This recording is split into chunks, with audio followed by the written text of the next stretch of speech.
cup of coffee. We're going to be discussing horror writers and focusing on Clive Barker and starting this video out with hummingbird noises, youngest kid noises, dogs barking. It's always interesting. It's never dull out here on the front porch. You might think so, but no. Youngest kid is feeling well enough to join in this discussion, and that's a wonderful thing. He's lots and lots of ibuprofen. We are a family that is very grateful for the ibuprofen. Yeah, sort of. I need to take more because I'm starting to hurt again. Okay. Well, I wish you had said that before we started. It just now started hurting. Wonderful. So, anyhow. But I'm going to do it. Yes, he's going to deal with it. Kid is not as avid a reader as I am. And over the years, I started with the spoopy writers at a very early age, and that's because my mother is a closet goth, and she just, goes under the guise of a normie. But this is a person. No, she is a normie. Well, is she a normie? And she just has gothic tendencies from time to time? Okay. But at least she did read Edgar Allan Poe to me. So that was...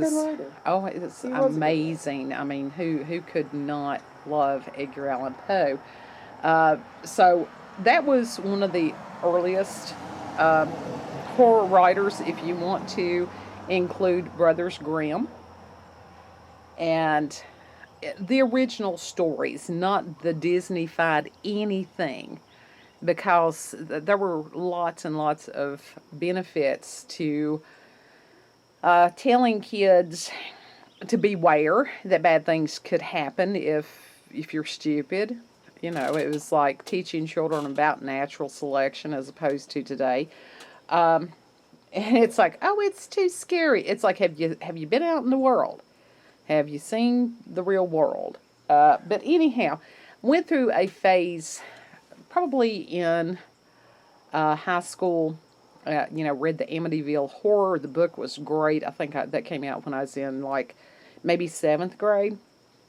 And then Stephen King came on the scene, and that was just absolutely amazing. You had Carrie, you had Christine, some other things. Stephen King is a totally different writer than Clive Barker, and some of Stephen King's books are kind of hit or miss.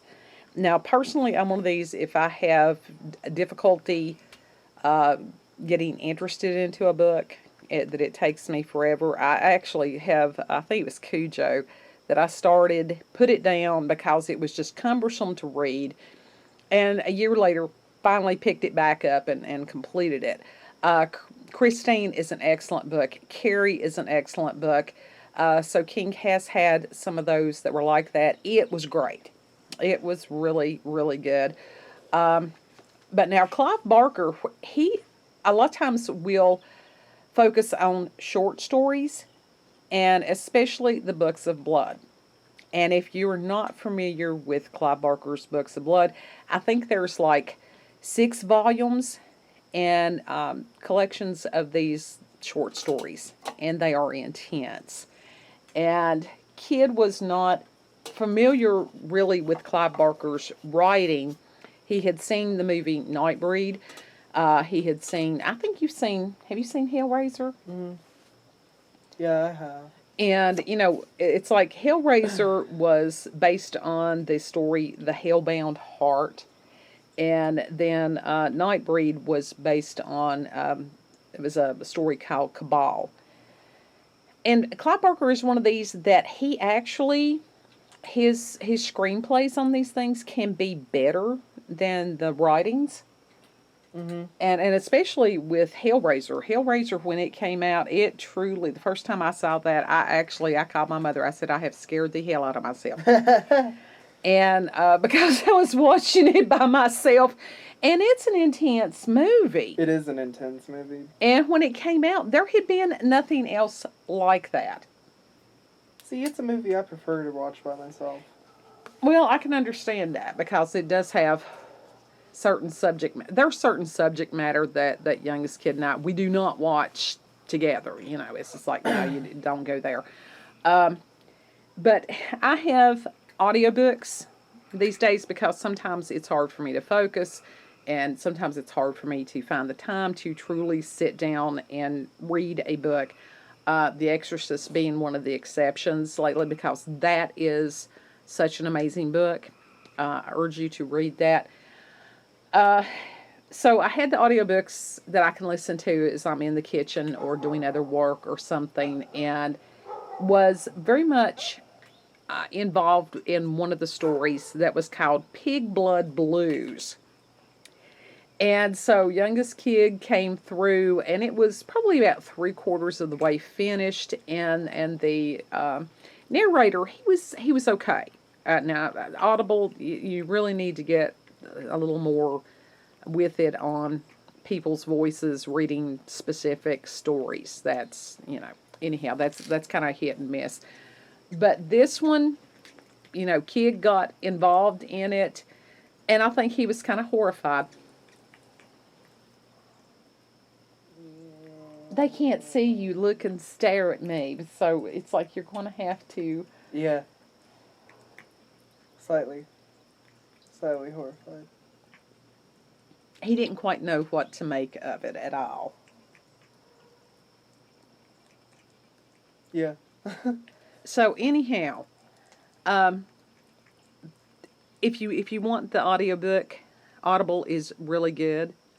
If you don't have time to sit and read, I do encourage you. Now, Clive Barker is different than Stephen King. Stephen King has said before that he will go... The child ate the dude. For horror or terror, and if he can't achieve those, he will go for the gross out. The child ate the dude.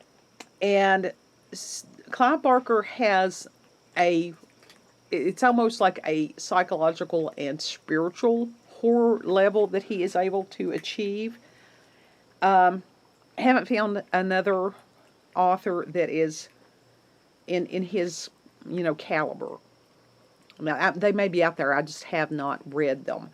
The kid was, you know, possibly scarred for life, apparently. He's voiceless.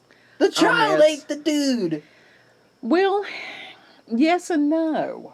It was the pig that possessed the child. Was it the pig that possessed the child, or was it the child that had possessed the pig, or was it the spirit of the other kid that had harmed itself? Or is it all those combined? Oh, it very much could be all of those combined. It's fucked up. It's not a good ending. I saw the movie based on the Books of Blood and was not impressed. Really, totally. So, if you're a reader, get these. The pig got burnt. But you've got to be prepared for these books, because it's not just casual reading. No. These are, you know... No. No, it's not casual reading at all. I suspect that kid's going to have some nightmares. And, I already had them. I don't think this is going to get me anymore. I don't know. Maybe this goes along with your father's talking pig thing. Don't let him read this. Don't let him know. Licorice. This is not a story for Ale in the least. Listen, I'm trying to write my own scary story for TikTok, and I don't know how to do that without help. Oh well, you'll struggle through. But anyhow, that was just something spooky authors that I think that you should know about. If you have other spooky writers that you would like to share, go ahead and put those in the comment section. And if you have any supernatural or paranormal experiences, encounters with aliens, UFOs, you know, cryptozoology, Bigfoot sightings, any other creature that is not rarely or is rarely seen, if you've had alternate reality experiences with or without substances, or anything else in those realms that you would like to share with us, email me at Email her. Email cupofcoffeewithscream@gmail.com. And you all have a beautiful, blessed day.